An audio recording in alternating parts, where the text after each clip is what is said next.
Ashamaar kafuuni daawwattootaa fi hordoftoota aanulee Global Media akkam jirtu nageenya rabbii guddaan bakkuma isin jirtanitti isinirraa haa jiraatu jecha egaan daawwattootaa fi hordoftoota keenya guyyaa irraa barreeffama dheertuu hariiroo mootummaa fi amantii jedhu kan hayyuun siyaasaa fi akkasuma daayirektarri Oromiyaa Media Network ol aanaa duraanii obbo Jawaar Mohaammed ganama har'aa karaa fuula Facebook isaatiin maxxanse namoonni hedduun gara sagaleetti akka jijjiiruuf waan gaafataniif anis barruu hayyuun siyaasaa obbo Jawaar Mohaammed barreesse kana gaggabaabsee gara sagaleetti jijjiiree kan isin biraan gahu ta'a.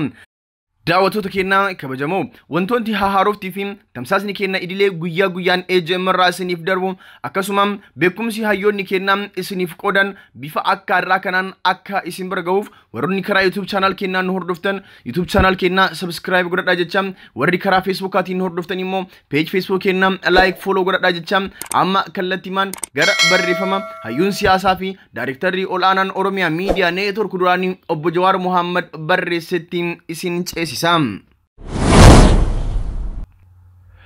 hayyuun siyaasaa fi daayirektarri olaanaan Oromiyaa Media Network duraanii obbo Jawaar Mohaammed jidduu kana sababa koronaatiif manatti deebi'uun isaa ni yaadatama.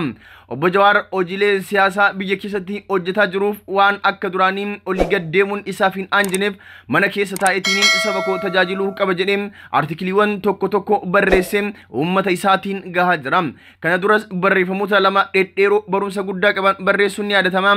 har'as kunootii barruu isa sadaffaa jabaanutti jedhee jira. anis sagaleetti jijjiiree isin biraan gaha. hariiroo mootummaa fi amantiin yookaan sekularizim isa afaan ingiliffaatiin jedhamu jechuun barreeffama isaa mata duree godhateen kan eegale xiinxalaan siyaasaa obbo Jawaar Mohaammed jidduu kana hariiroo mootummaa fi amantii jidduu jiru irratti falmiin godhamaa jira. anis gama kootiin dhimmicha irratti waan daddarbachaa ture. dhimma kana irratti bal'inaan barreessuudhaaf yommuu yaadu barruu bara 2013 konferansii waldaa qorannoo Oromoo yookaan OSA irratti dhiyeesse tokko kuusaa kiyya keessaa argadhe. barruu sana haala amma irra geenye waliin wal simsiisuudhaan isiniif dhiyeessuuf carraaqeet jira. barruu tana keessatti hariiroo mootummaa fi amantii jidduu jirtu maal ta'uu qabdi, amantii fi siyaasni adda bahuu qabu yeroo jennu maal jechuudha, maaliif adda bahu, hammam adda fagaachuu qabu jechi sekularizimii jedhu kana yeroo hedduu irra deddeebinee dubbannuu fi dhageenyu hiikni isaa maali, dhumarratti hariiroon qabsoo Oromoo fi amantii maal ture, gara fuulduraa hoo maal ta'uu qaba, dhimmoota jedhan irratti yaada koo akka asii gadii kanatti isiniif dhiyeesseera dubbisaa jechuun obbo Jawaar Mohaammed kan barreesse nuummootu akka inni barreessetti isiniif dubbifna dhageeffadhaa isiniin jenna. amantii fi siyaasni maaliif adda bahuun isaan barbaachise jechuun mata duree isaan gaafii godheen deebii akka itti aanutti kan itti aanse Jawaar. siyaasa ammayyaa keessatti yaadni olaantummaa argatee heerota mootummaa biyyoota hedduu keessatti barraa'ee argamu mootummaa fi amantiin adda kan jedhudha. heera mootummaa Itoophiyaa keeyyata 11 akkasuma kan naannoo Oromiyaa keeyyata wal fakkaataa keessatti kaayameet jira. maaliif mootummaa fi amantiin wal makuu jechuun maali kan jedhurraa haa kaanu. mootummaa fi amantiin bifa lamaan wal makuu danda'u. karaan tokko suduudumaan hoggansi amantii fi mootummaa tokko yeroo ta'uudha. karaa biraan ammoo yeroo heeraa fi seerri mootummaa ittiin bulu amantii keessaa madduudha. kana jechuun heerri mootummaa maddisaa Quraana yookaan macaafa qulqulluu Tawraatiif Injiil fi kanneen kana fakkaatan irraa yoo maddu jechuudha. kanarraa kan ka'e jaarraa 20ffaa dura dhaabbanni fi hoggansi mootummaa fi amantii bakka hedduutti wal keessa ture. yeroo hoggansi mootummaa fi amantii adda ta'es hoggansi mootummaa sun fudhatama argachuun eebba hoggana amantii barbaada ture. bakka gariitti ammoo hogganaan amantii takka kallattii mootiidhaan muudama yookiin ammoo hayyama eebba mootichaa barbaada. hoggansi seerri fi hojmaatni amantiif mootummaa wal makuun kun dhawaatan rakkoo fide. rakkooleen kunis mootummaan amantii keessa harka naqachuun walabummaa amantootaa fi dhaabbilee isaanii sarbuu, mootummaan seeraa fi hoggansa amantii irratti hirkachuun loogdummaa akka uumu godhe. fakkeenyaaf mootiin aangorra bahuuf hayyama abbootii amantii barbaachisu turuufi isa barbaachisa. kana jechuun walaba ta'ee murteessuu hin danda'u. akkasuma hoggansi amantii mootummaa muudamu yookaan ammoo to'atamu dhugaa amantiin sun barsiisu jallisuun akka mootichaaf ta'utti dhaadheessuuf dirqama. hoggansi amantii fi mootummaa wal utubuun kun dhaabbilee mootummaa fi amantii keessatti itti gaafatamummaan akka dhabamuu fi malaammaltummaan yookaan inni afaan Ingiliffaatiin corruption jennuun sun akka babal'atuufis karaa saaqa. Inni sadaffaa heerri mootummaa seerota amantii keessa maddinaan jijjiiruun ulfaataadha. Heerri mootummaa jireenya lafaaf qophaaya. Kana jechuun akkaatuma haalli siyaasa dinagdee fi hawaasummaa yeroo waliin jijjiiramuuf fooyya'aa deema. Heerri waaqaa dhugaa bara baraa waan ta'eef seerri mootummaa achii maddu fooyyessuun nama dhiba. Bakka amantiileen lamaa fi sanaa ol jiranitti mootummaa fi amantii walitti makuun loogiin uumamee cunqursaan amantii tokko yookaan ammoo wal dorgommiin isaan jidduutti uumamuun walitti bu'iinsi akka dhalatu godha. Qabxiilee armaan olitti tarreesse kun oduu yookaan ti'oorii miti. Wannuma qabatamaan Awurooppaa keessatti jaarraa 20ffaa dura ta'aa turedha. Sababa amantiitiif mootummaan walitti maxxanuutiin walitti bu'iinsi roga hedduu uumamee dhiignis jigee ture. Lammiileen Awurooppaa baqatanii Atlaantik cehuudhaan boodarra Ameerikaa har'aa akka uumaniifis sababa ture. Rakkoolee warraaqsa Faransaay bara 1789 dhalchan keessas ture. Kanarraa ka'uudhaan yaadni amantii fi mootummaan adda bahuu qaban jedhu bal'inaan fudhatama argachuu eegale. Sirni mootummaa amantiin walitti makuu dhabamaa yaadni sikularizimii mootummaa fi amantiin adda jedhu bu'uura eerota mootummaa ta'as dhufe. Sikularizimii fi rakkoo isaan wal qabatee kanaan dura mudate. Yaadni sikularizimii jedhu yeroo maddu bu'uuraalee armaan gadii qabateeti. Tokkoffaa amantiin yookaan dhaabbonni hordoftoonni hordofan mootummaa irraa walaba jechuunis caaseffama hojii barsiisummaa fi hoggansa amantii keessaa hoggansi mootummaa hin seenu. Lammiileen amantii fedhan hordofuu fi hordofuu dhiisuu danda'u. Mootummaan mirga kanaa eegsisuuf malee diriirsuu hin danda'u. Lammaffaa mootummaan yookaan heeraa fi hoggansi dhiibbaa amantii irraa walaba jechuun dhaabbanni fi hoggansi amantii hoggansa mootummaa hin muudu hin buusu. Maddi heeraaf seerota mootummaa waliigaltee lammiilee irraa madda malee heeraa fi seera amantii irraa miti. Hojiitti hoggasee namu garuu yaadni kun dhifamuu eegale. Yaadni amantii fi mootummaa seeraa fi hojmaatan adda haa bahan jedhu biyyoota hedduutti gara amantii ukkaamsutti cehame. Biyyoota mootummaa koominizimii ijaaratan keessatti mammaaksa amantiin uummata jaamsa jedhu hordofuun mirga amantii ukkaamsuun amantiin irratti olola jibbaa oofutti deeman. Abbootiin irree saniin jibbaa amantiirraa qaban qofa osoo hin taane shoora hogganoonni fi barsiisonni amantiin uummanni mirga ofiitiif akka dubbatuuf gurmaa'u gochuu keessatti qaban hir'isuun itti duulan. Biyyootuma dimokiraatawaa akka Faransaay keessatti namoonni dhuunfaa fi waloon amantii isaanii calaqqisuu akka hin dandeenye dhiibbaan godhame. Manneen barnootaa fi waajjiroota mootummaa keessatti lammiileen mallattoolee amantii isaanii calaqqisiisan kan akka fannoo fi hijaabaa akka hin uffanne dhoorkutu dhufe. Haala kanaan sababni yaadni amantii fi mootummaa adda baasuun sikularizimii mirga amantaa fi walabummaa hoggansa mootummaa mirkaneessuuf dhaadheffame abbootii irree humneessee mirga amantii ukkaamsuuf meeshaa ta'e. Biyyootuma dimokiraatawaa keessatti fiinxaalessummaan uume mirga amantii dhiibe. Sochiin amantii fi mootummaan adda baafna jedhu inumaatu dhawaatan deeme amantii maleessummaa fi sikularizimiin akka wal fakkaatan kan godhu ta'e. Mootummoonni kooministii hedduun amantii fi mootummaa adda baafna jecha amantii maleessummaa ilaalcha bu'uuraa aayidolojii mootummaa hamma godhuutti deeman. Kun ammoo yaadni sikularizimii bakka lamatti akka bahu godhe.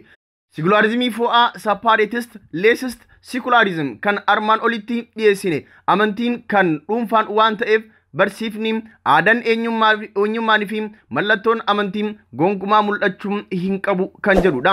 Yaadni kun biyyoota akka Faransaay keessatti ammas hojiirra kan jiru ta'us biyyoonni hedduun yaada lammataa armaan gadii hordofutti seenaniiti jiru. Sikularizimii wal dandeessisuun yaadni jedhu mootummaa fi amantiin adda bahuu sirrii ta'us amantiin dhiibamuu fi ukkaanfamuu hin qabu jedha.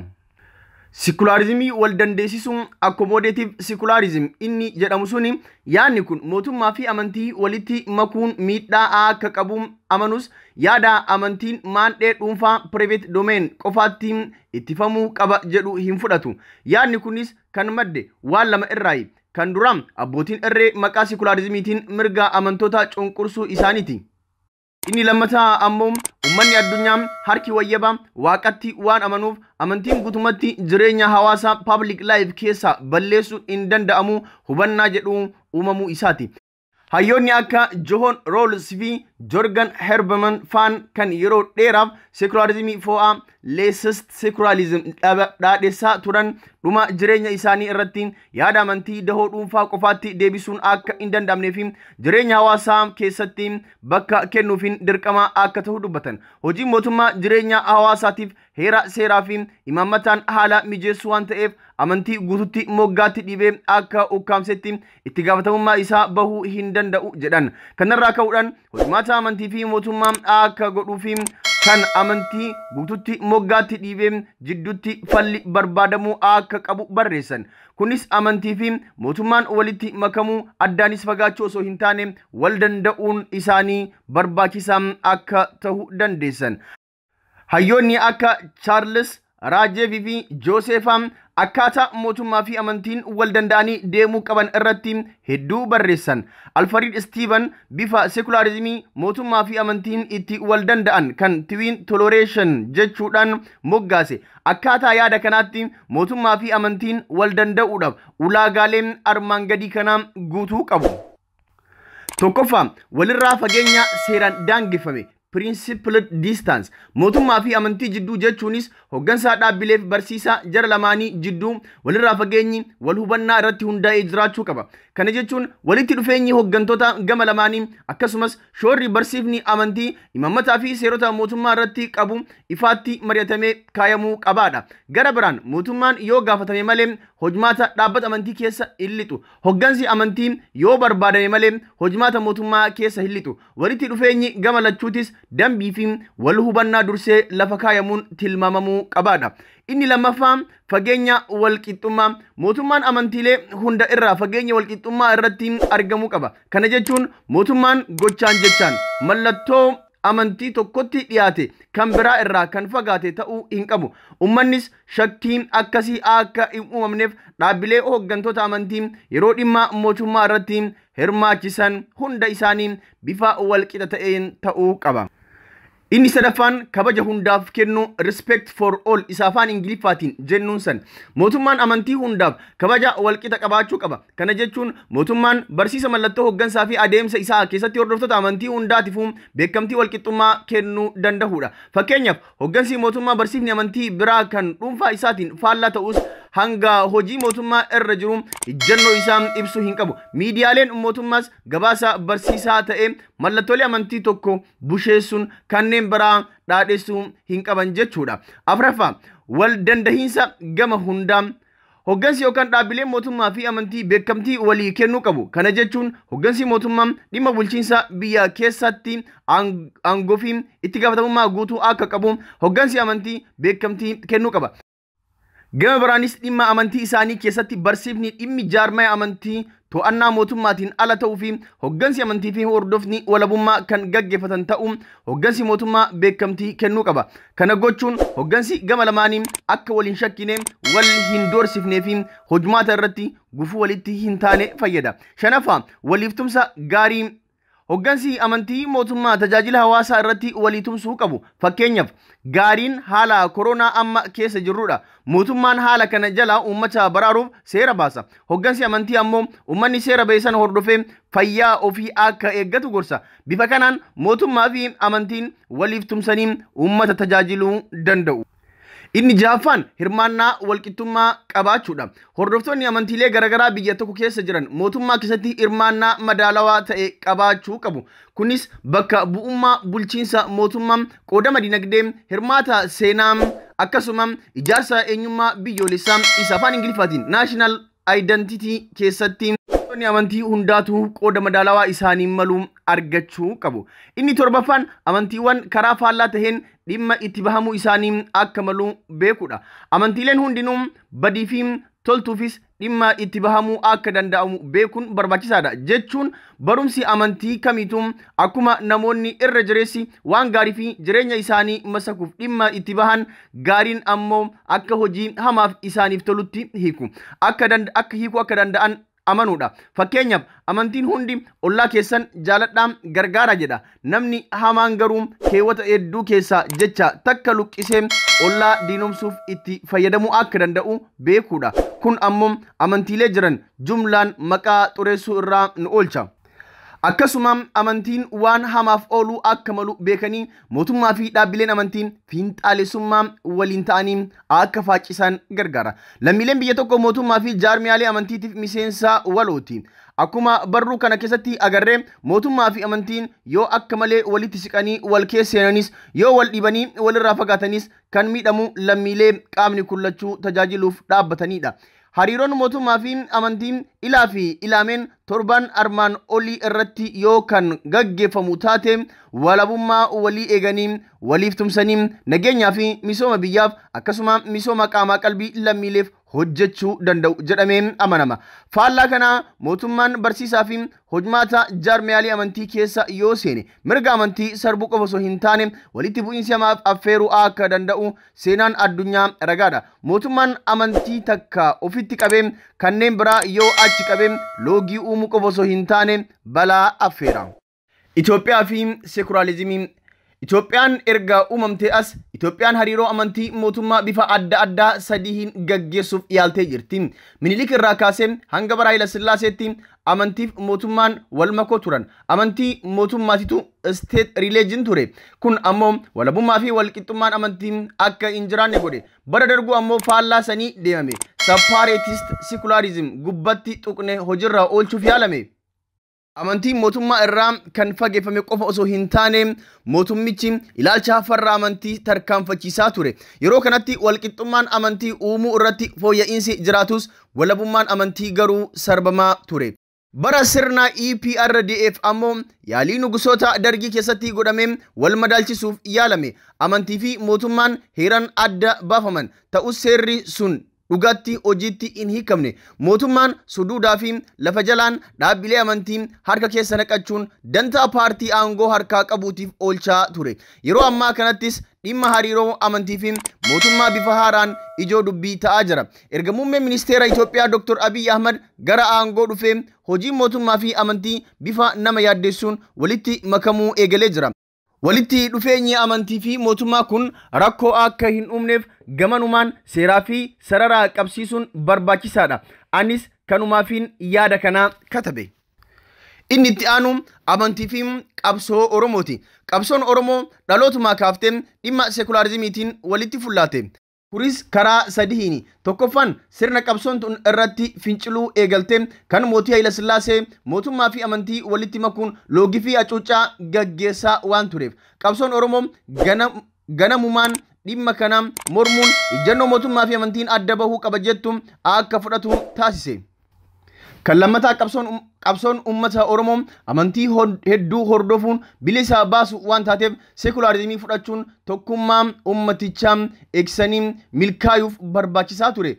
Hojii seenaa qabeessi Jeneraal Taaddasaa Birruufaa dheeratti korma tokko qalanii Islaamaa fi Kiristaanatti nyaachisan sun ilaalcha kanarraa madda. Seenaan shinnigaa kan hoogganoonni adda bilisummaa Oromoo amantiin wal fooyyuu didanii waliin wareegaman sunis kanuma itti fufsiisa. Sadaffaan yeroo qabsoon tun eegalte yeroo kominizimiin addunyaa irratti ol aantummaa argachaa ture waan ta'eef bu'uureessitoonni qabsoo Oromoo hedduun manneen barnootaa keessatti yaada kominizimiitiin qaramanii sekularizimii dhugeeffatanii bahuudhaan mooraa qabsoottis yaada san fidanii dhufan. Hayyoonni ganamaan qabsoo kana qaran gariin hayyoota amantiilee gama hundaa Sheek Bakrii Saphaloo, Luba Guddinaa Tumsaa fi kanneen kana fakkaatan ta'uunis mooraa qabsoo Oromoo jaarmaya siyaasaa fi amantii wal dandeessifte akka deemtu karaa saaqeera. Kanaafuu qabsoo Oromoo dhalootuma sekularizimii fudhattee waliin guddatte jechuu ni dandeenya. Garuu amna qabsoo kana keessatti amantiif siyaasa jaarmaya wal madaalchisanii deemuun laaftuu hin turre. Rakkoo mudate tokko separatist secularism fudhachuun yaaluudha. Sababni kana lama. Kan duram hayyoonni yuunivarsiitii keessaa dabruun qabsoo hoogganuutti dhufan yaada sekularizimii maddi isaa kominizimii ta'een qaramanii kan bahaniif amantiin guutumatti siyaasa irraa akka fagaattu barbaadaa turan. Sababni lammataa uummanni Oromoo amantiilee garaagaraa waan hordofuuf tokkummaa isaa eegsisuuf jaarmayaa fi hooggansi qabsoo amantii irraa hedduu fagaachuu qaba kan jedhudha. Yaadni kun amma hoogganoonni fi qabsaa'onni amantii isaanii calaqqisuu hin qaban jedhutti kan deemu ture. Ta'us mooraan qabsoo Oromoo sekularizimii bifa saniitiin hedduu tarkaanfachuu hin dandeenye gara sekularizimii amantii siyaasaa wal dandeessisee deemuutti dhufuuf dirqamte. Sababni kanaas haala qabatamaa ummatichaati. Qabsoon tun ummata baadiyaa irratti kan irkattee turte. Ummanni akkasii ammoo barsantiin dhibbaan amantii hordofa. Jireenya hawaasummaaf dinagdee isaa amantiin kan wal qabateedha. Kanaafuu qabsaa'onni jireenya hawaasaa kana madaqfachuuf waan qabaniif amantii xireeffatanii irraa fagaatanii ummata hawwachuuf gargaarsifachuu akka hin dandeenye hubatan. Kanaafuu mala amantiin siyaasa wal dandeessanii deemuu qabatamaan barbaachisaa hojiitti hiikaa dhufan. Kanaafuu komiin garagaraa yeroo yeroon ka'u mooraan qabsoo Oromoo amantiif siyaasa bifa madaalawaa ta'een wal dandeessiftee deemuu irratti kan milkoofte fakkaata. Inumaatu akkuma federaalizimii biyya kanaatti akka hojiirra ooluuf shoora guddaa taphate. Ijjannoon muuxannoo qabsoo Oromoo sekularizimii irratti qabatte. Heera mootummaa bara 1995 bahe keessatti sekularizimiin bifa ifaa ta'uun utubaa biyyattiin akka ta'u taasifamuu isaaf gahee guddaa taphate. Goolabbii barruu kana keessatti dhimma sekularizimii ilaalchisee yaadrimeewwan ijoo ta'anii fi muuxannoowwan addunyaa akkasumas dhimmichaan wal qabate haala qabatamaa yaadrimee kana amma irra ga'ee isiniif ibsuudhaaf yaaleen jira. Sekularizimiin utubaalee mootummaa ammayyaa keessaa tokkoof murteessaa akka ta'e hubachuun barbaachisaadha. Mirga lammiilee amantii fedhan hordofuuf qaban kabajuuf walabummaadhaan dhaabbilee amantii eegsisuu akkasuma heeraa fi seerri biyya tokko waliigaltee hawaasa biyyasii social contract akka tumamuu dandeessisuuf amantiin mootummaa garagaraa labsuun barbaachisaadha. Gargar baasuu yennaa jennu garuu addaan kutuun akka hin taane haa hubannu. Sekularizimiin amantii guutumaan guututti jireenya uummata keessaa dhiibuuf yaaluu akka hin milkoofneef kan irra wayyu amantiif mootummaa adda bahanii garuu wal kabajuunii fi waliif tumsanii deemuun murteessaadha. Sekularizimii jechuun amantii jibbuu yookaan busheessuu osoo hin taane amantiilee hunda mootummaan adda baasanii walqixa kabajuu fi hirmaachisuu akka ta'e haa qalbeeffannu. Keessattuu biyya akka teenyaa kan amantiilee hedduuf seenaa loogii fi mirga lammiilee eeguu qofaaf osoo hin taane sirna uummata sabdaneessa ta'e wal dandeessanii bulchuu akka ta'e hubachuu qabna. Adeemsi isa askaluu kana qondaalonni biyya bulchaa jiran mootummaa fi amantii walitti makuu eegalan kun gamanumaan qeeqamee seeraa fi sararaa akka qabatu gochuun dhimma murteessaadha. Tiruun bultee lafee taatee akkuma jedhan wanti har'a akkam tooftaa yeroo fayyadamu dhibee hamaa yeroo dheeraa uumuu waan maluuf qondaalonni haala itti jiran dhaabbatanii laaluun karaatti akka deebi'an dhaamsa koo gamanumaan dabarsuu barbaada. Egaan daawwattootaa fi hordoftoota keenyaa kabajamoo barreeffama dheertuu yeroo dheeraa namarraa fudhattu kan garuu madda beekumsa guddaa of keessaa qabdu barreeffama hayyuun keenyaa obbo Jawaar Muhammad barreesse kana dhageeffatanii waan guddaa akka irraa hubatanii fi barumsa guddaa akka irraa argattan abdii guutuu qabna. Daawwattoota keenyaa barruu kana kan barreesse xiinxalaa siyaasaa fi daayireektara ol aanaa Oromiyaa Miidiyaa Neetwork duraanii obbo Jawaar Muhammad yoo ta'u kan sagaleetti jijjiireen isin biraan gahaa ture Antolchaa Huseeni. Daawwattoota keenyaa kabajamoo sagantaan keenyaa kun kanumaan golabama. Yoo Rabbi fedhe sagantaa birootiin yeroo biraa hanga walitti deebinutti nagaan nuuf tura.